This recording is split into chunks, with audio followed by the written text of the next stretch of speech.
សូមស្រមៃថាអ្នកកំពុងដើរយ៉ាងស្ងប់ស្ងាត់ហើយស្បែកជើងកីឡារបស់អ្នកបាត់ទៅដោយអ្នកមិនយល់ថាវាបាត់ទៅដូចម្តេចនេះមិនមែនជាការលួចធម្មតាទេហើយក៏មិនមែនជារឿងធម្មតាឡើយវាជាពិភពមួយទាំងមូលដែលចាប់ផ្ដើមពីក្រោមជើងរបស់អ្ន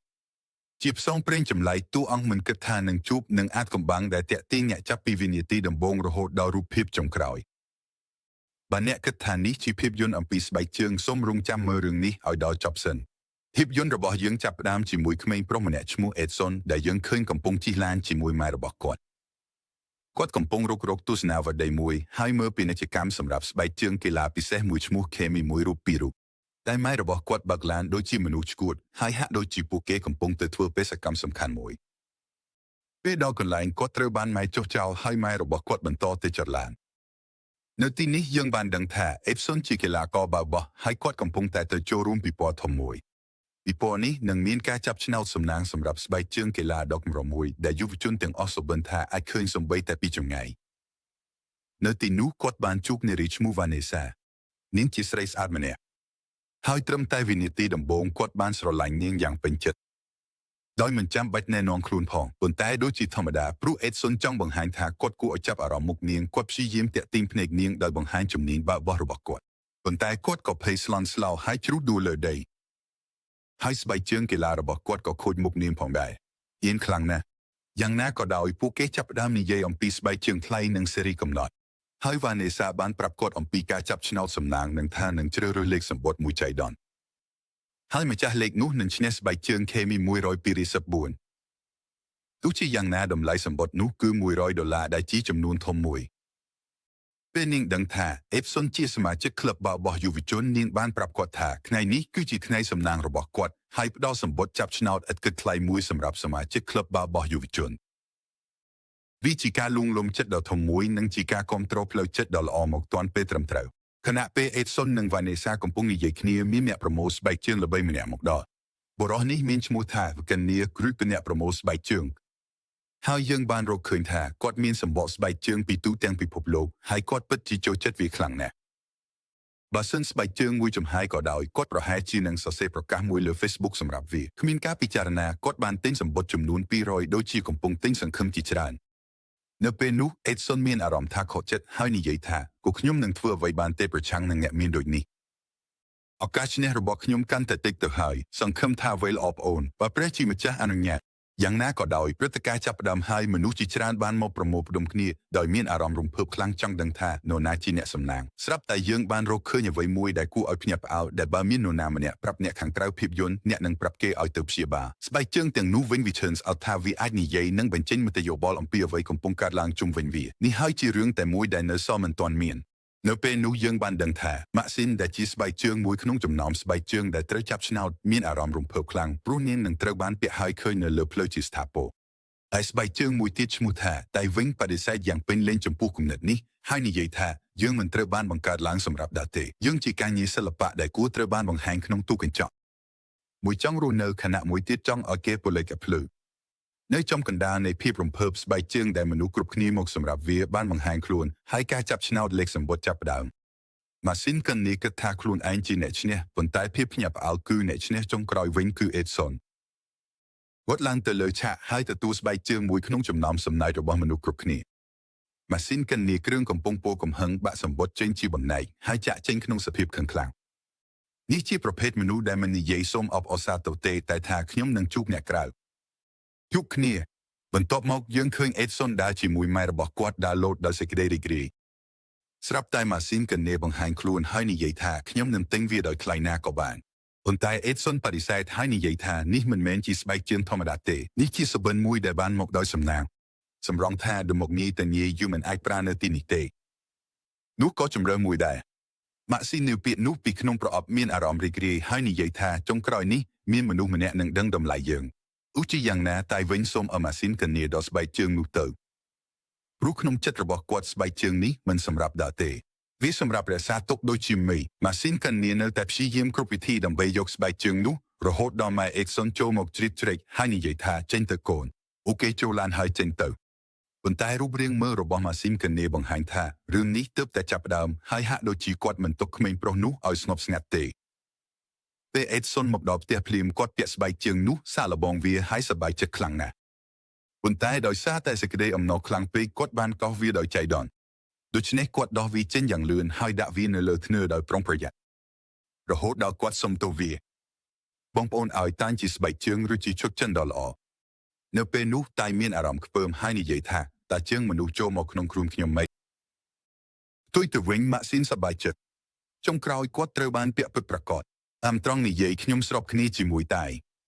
ក្លិនស្រោមជើងវាធ្វើឲ្យគ្មានចិត្តស្ម័គ្រចង់ធ្វើអ្វីទេបងប្អូនតែសម្រាប់ចិត្តគេខ្លួនព្រោះគាត់ឃើញចុងបញ្ចប់របស់ខ្លួនជាការខូចខាតនិងបាក់បែកហើយចុងក្រោយត្រូវលក់ជាអំណោយតែម៉ាក់ស៊ីនព្យាយាមបញ្ឈប់គាត់ហើយប្រាប់គាត់ថាយើងត្រូវបានបង្កើតឡើងដើម្បីឲ្យគេពាក់តែប្រាប់នាងថាខ្ញុំត្រូវបានបង្កើតជាការងារសិល្បៈដ៏អស្ចារ្យនៅពេលនោះសត្វឆ្កែរបស់កណេអល់ក៏បានបង្ហាញខ្លួនភ្លាមហើយចូលតាមបង្អួចបន្ទាប់មកកណេអល់ក៏ផ្ទាល់ក៏ចូលតាមគាត់លួចស្បែកជើងបាតុនយ៉ាងស្ងៀមស្ងាត់ដោយគ្មាននរណាសង្កេតឃើញ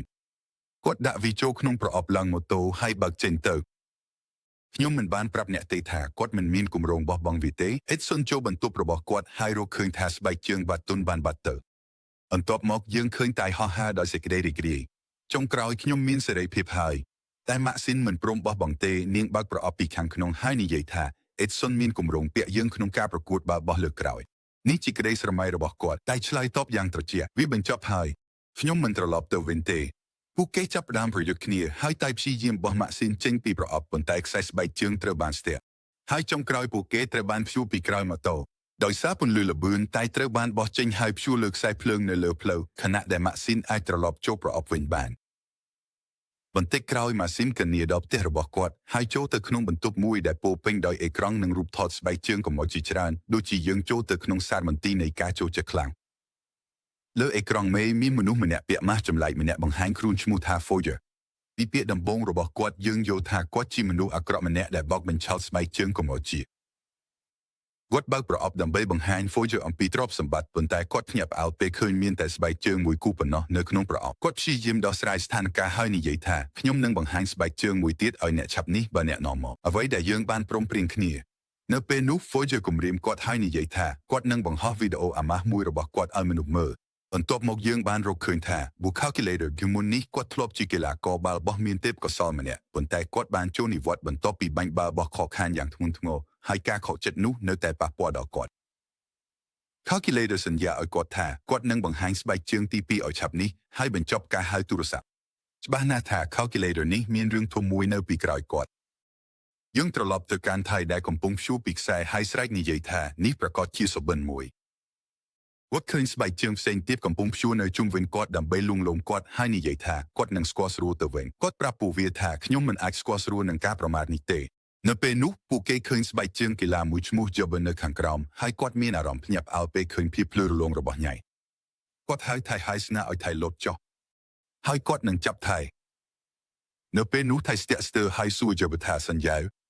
Jobber និយាយថាខ្ញុំសន្យាពិតប្រាកដណាស់ថៃបានលោតចុះប៉ុន្តែ Jobber មិនបានជួយទេហើយទុកឲ្យគាត់ធ្លាក់ចុះដីមើលទៅជាក្បាលស្បែកជើងពិតមែនបន្ទាប់មកថៃបានប្រាប់រឿងរបស់គាត់ដោយនិយាយថាគាត់បាត់បង់ផ្លូវហើយចង់ទៅរកមនុស្សម្នាក់ឈ្មោះ Calculator ព្រោះគាត់បានលួចបងស្រីរបស់គាត់ឈ្មោះ ម៉ាឆាំង Jobber យល់ព្រមជួយគាត់ប៉ុន្តែមានលក្ខខណ្ឌថាដែលត្រូវផ្ដល់គ្រឿងអលង្ការមួយពីចំណុចដែលស្បែកជើងរបស់គាត់តុបតែងដោយសារតែពិតប្រាកដមែនគ្មានអ្វីគិតថ្លៃទេស្រាប់តែថៃដើរលើថ្មមួយមុតហើយបន្តស្រែកដោយឈឺចាប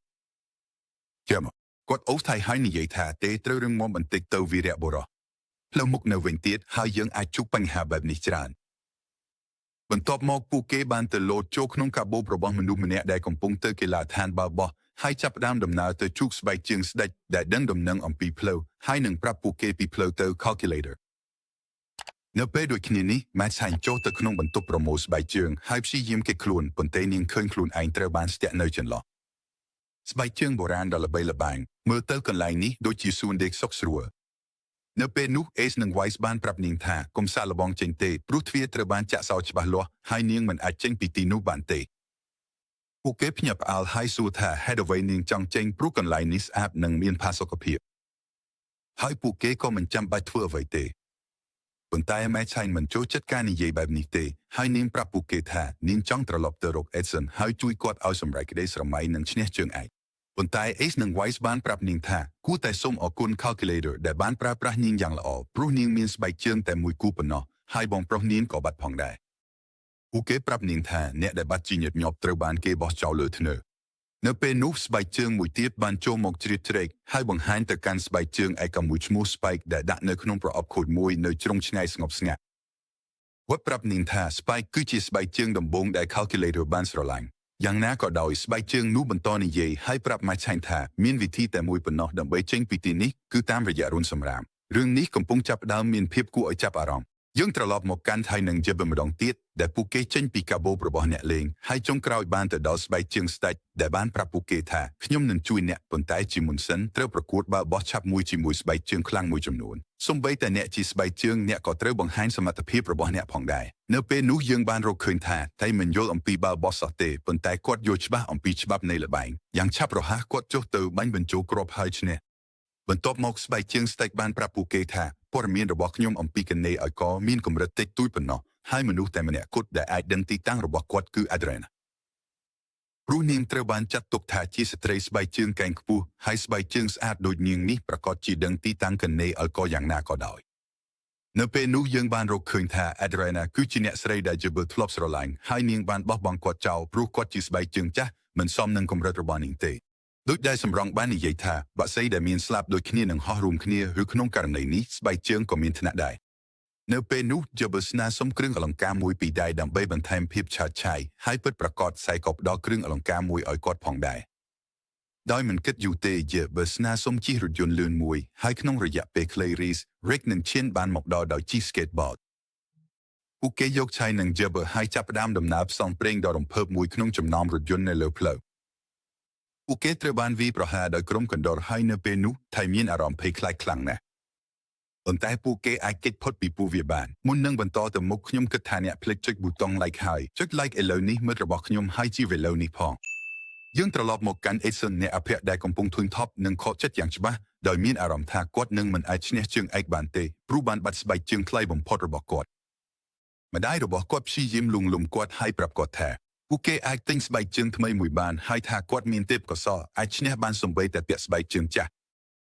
Edson ប្រាប់ម្ដាយថាស្បែកជើងដែលត្រូវបានលួចទៅនោះមិនអាចជំនួសបានទេ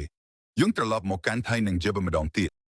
ពួកគេដល់ទីតាំងរបស់ Adriana ចុងក្រោយហើយអាចជ្រៀតចូលទៅក្នុងបន្ទប់ដោយជីវរទេសនំចូលទៅក្នុងពិធីជប់លៀងហើយជួប Adriana បន្ទាប់មកយើងទៅកាន់ Machen ដែលកំពុងព្យាយាមចេញតាមរុនសម្រាមប៉ុន្តែគាត់មិនអាចបើកទ្វារតែម្ដងបានទេស្បែកជើងមួយបានប្រាប់គាត់ថាគាត់ត្រូវតែស្វែងរកនរណាម្នាក់មកជួយនាងទៅរក Spike ហើយប្រាប់គាត់អំពីអ្វីដែលកើតឡើងលើនាងនិងបងប្រុសថៃរបស់នាងហើយសុំឲ្យគាត់ជួយប៉ុន្តែគាត់បដិសេធហើយនិយាយថាគាត់មិនអាចជួយបានទេ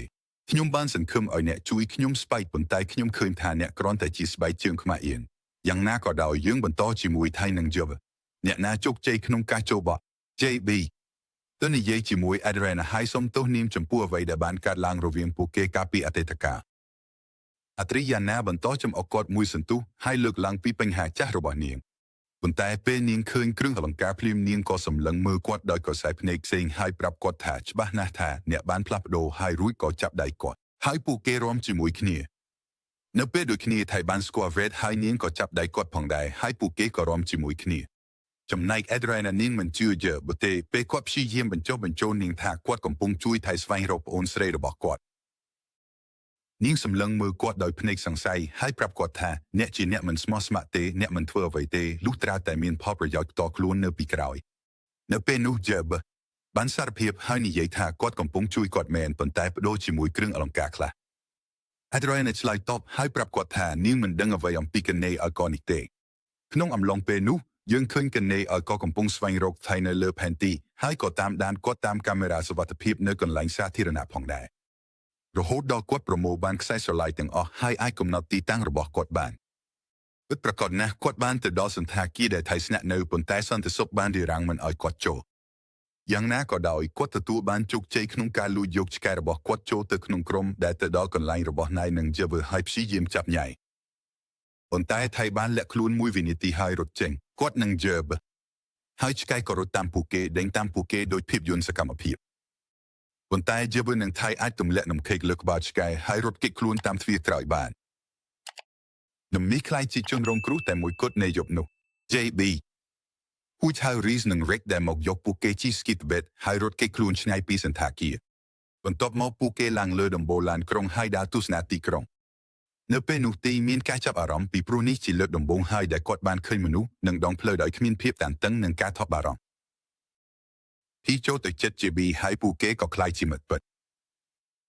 ម្ខាងទៀតកិននេឲ្យកត្រឡប់ទៅការិយាល័យរបស់គាត់ហើយបញ្ជាឲ្យឆ្កែរបស់គាត់យាមស្បែកជើងមួយទៀតឲ្យបានល្អដើម្បីឲ្យនាងគុំគិតពីការរត់គេចខ្លួនគាត់ចូលទៅពិនិត្យមើលម៉ាស៊ីនហើយចេញទៅក្រៅមុនពេលបិទទ្វារបេញម៉ាឆែនអាចចាប់យកឱកាសនោះហើយរត់គេចចេញពីបន្ទប់នៅពេលនោះឆ្កែកេងស្រួលចិត្តពីនំនេះដែលវាបានបរិភោគហើយមិនបានយល់ដឹងអ្វីទេកិននេឲ្យកទៅនិយាយជាមួយ Forger តាមការហៅវីដេអូហើយប្រាប់គាត់ថាគាត់បាត់ស្បែកជើងទី2ហើយសុំឲ្យពេលបន្ថែមតែ Forger មិនពេញចិត្តនឹងការនិយាយនេះទេគាត់ក៏ខឹងហើយសម្រេចចិត្តយកសមិទ្ធផលស្បែកជើងដ៏លេចធ្លោរបស់គាត់ដូចជាផលប្រយោជន៍សង្គ្រាមមិនមែនស្បែកជើងកីឡាទេពិតប្រាកដណាស់គាត់ក៏បដូរពាក្យសម្ងាត់បន្ទប់ដែលជាទីផ្ទុកស្បែកជើងហើយគំរាមគេប្រាប់ថាគាត់មានតិចជាង24ម៉ោងហើយបើគាត់មិនយកស្បែកជើងពិសេសមកវិញទេគាត់នឹងដុតសមិទ្ធផលស្បែកជើងពិសេសទាំងមូលរបស់គាត់ដោយមិនចាំបាច់ពិភាក្សានៅពេលនោះយើងបានរកឃើញថា Max Shine បានហៅការនិយាយទាំងអស់នេះហើយរត់ទៅប្រមានស្បែកជើងផ្សេងទៀតប្រាប់ពួកគេថាទីនេះមិនមានសុវត្ថិភាពទៀតទេហើយសូមឲ្យពួកគេជួយនាងចេញតាមរន្ធចោលសម្រាប់មុនពេលភ្លើងឆេះអស់គ្រប់គ្នានៅពេលនោះស្បែកជើងកីឡាទាំងអស់ក៏ភ័យខ្លាចខ្លាំងក្នុងពេលតែមួយនោះផង Jabber និងថៃក៏ចូលទៅជិតទីតាំងនោះដែលជាទីតាំងមូលដ្ឋានរបស់កណេឲ្យកនៅពេលនោះ Jabber សម្រេចចិត្តបង្ហាញការពិតទៅកាន់ថៃហើយប្រាប់គាត់ថាដំបូងគាត់មិនមានបំណងជួយគាត់ទេហើយគ្រាន់តែបោកគាត់ដើម្បីយកគ្រឿងអលង្ការប៉ុណ្ណោះនៅពេលនោះថៃមានអារម្មណ៍បាក់បែកក្នុងចិត្តមើលទៅគាត់ដោយឈឺចាប់ហើយប្រាប់ថាគាត់ជាអ្នកបោកប្រាស់ហើយអ្វីដែលបានកសាងរវាងពួកគេគឺជាការលួចបោកជប់ព្យាយាមសង្គ្រោះខ្លួនឯងហើយនិយាយថាឥឡូវគាត់ខុសពីមុនហើយចង់ជួយគាត់ពិតប៉ុន្តែថៃក៏ក្រឡេកក្បាលហើយបាត់បង់ជំនឿចិត្តទៅហើយគាត់មិនជឿសំបីតែពាក្យតែមួយផងថៃបន្តដំណើររបស់គាត់ដោយមិនក្រឡេកមកក្រោយវាហាក់ដូចជាការប្រកាសសារពិតមកយូរពេកហើយពេលជំនឿចិត្តបាក់បែកវាពិបាកជួសជុលវិញទីចូលទៅក្នុងកាបូបរបស់ក្មេងប្រុសម្នាក់ដែលកំពុងចូលទៅក្នុងហាបោលីងហើយនៅខាងក្នុងហានោះគាត់បានជួប Red ហើយស្នើសុំឲ្យនាងជួយដូចជានាងជាសំណងសង្ឃឹមចុងក្រោយលើផ្លូវនេះនៅពេលនោះក្មេងប្រុសម្នាក់ឈ្មោះ Max បានបង្ហាញខ្លួនហើយគាត់ចូលចិត្តរូបរាងរបស់ថៃដកទូរស័ព្ទចេញមកថតរូបគាត់ដូចជាគាត់រកឃើញដំណក់អាថ៌កំបាំងមួយហើយដាក់លក់លើអ៊ីនធឺណិតដោយថៃមិនបានដឹងអ្វីទេកណេឲ្យក Calculator អាចកំណត់ទីតាំងរបស់គាត់បានហើយនិយាយជាមួយ Max ហើយធ្វើពាណិជ្ជកម្មជាមួយគាត់ស្បែកជើងមួយគូបដូរជាមួយ Max អាចជ្រើសរើសស្បែកជើងណាមួយពីសម្រងស្បែកជើងកម្រិតរបស់គាត់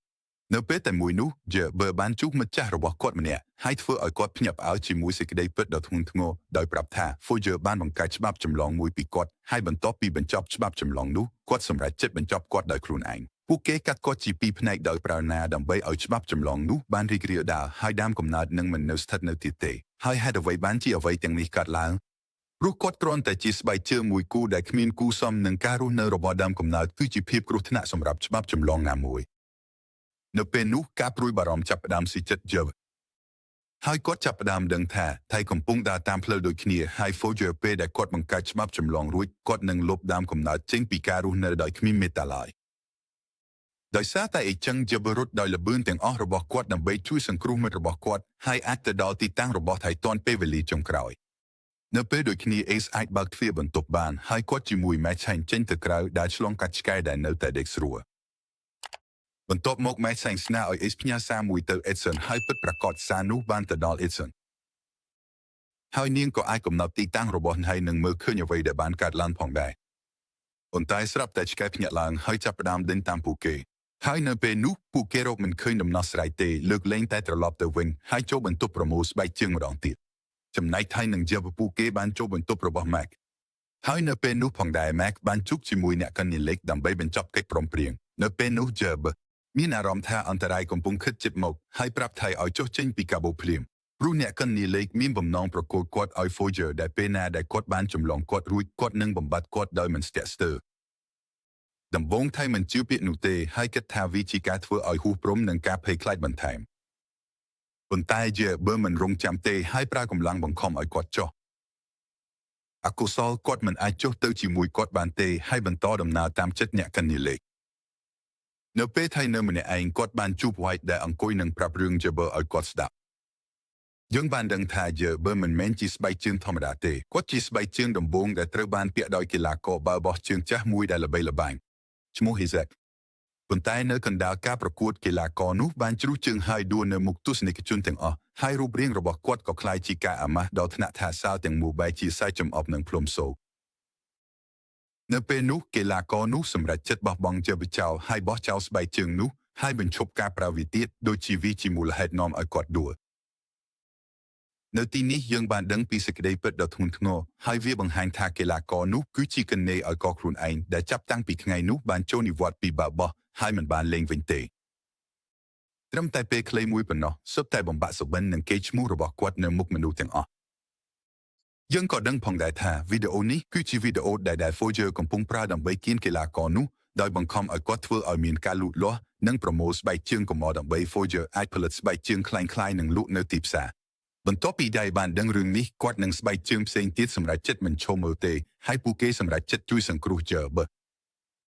និងក្នុងពេលតែមួយគ្នាក៏ជួយថៃស្វែងរកប្អូនស្រីរបស់គាត់ផងដែរពិតប្រាកដណាស់ពួកគេបានឆ្លងកាត់ផ្លូវវែងនិងគ្រោះថ្នាក់ហើយបានប្រយុទ្ធនឹងកណ្ដោនិងយកឈ្នះពួកវារហូតដល់ពួកគេដល់កន្លែងដែលជាទីស្នាក់ការកណ្ដាលរបស់កុំព្យូទ័រគណនាដើម្បីរៀបចំសម្រាប់ការប្រយុទ្ធចុងក្រោយក្នុងអំឡុងពេលនោះកុំព្យូទ័រគណនាត្រូវបានភ្ញាក់ផ្អើលដោយការចូលមករបស់ Foger នៅក្នុងទីស្នាក់ការរបស់គាត់ដោយកាន់ Machine នៅក្នុងដៃ Foger អាចគ្រប់គ្រងគាត់បានហើយចងកុំព្យូទ័រគណនាឲ្យជាប់ហើយយកកាបូបចេញពីគាត់ប៉ុន្តែការភ្ញាក់ផ្អើលពិតប្រាកដកើតឡើងភ្លាមនៅពេលដែលគាត់ឃើញGerberហើយសួរកុំព្យូទ័រគណនាអំពីទីតាំងស្បែកជើងពិសេសនោះនៅពេលនោះកុំព្យូទ័រគណនាបានរលាយចិត្តហើយប្រាប់គាត់ថាដោយសារគាត់ត្រូវបានបង្ខំឲ្យបំផ្លាញជីវិតក្មេងប្រុសម្នាក់ហើយលួចស្បែកជើងពិសេសនោះហើយថាគាត់នឹងមិនជួយគាត់ម្ដងទៀតទេមិនថាកើតអ្វីឡើយដោយសារតែបញ្ហានេះ Foger សម្រេចចិត្តអនុវត្តការគំរាមរបស់គាត់ហើយបញ្ចេញវីដេអូអាម៉ាស់របស់ Isaac ឲ្យគេដឹងហើយមនុស្សទាំងអស់បានរកឃើញការពិតអេឡាកបាល់បោះដែលបរាជ័យនោះគឺជាកុំព្យូទ័រគណនាផ្ទាល់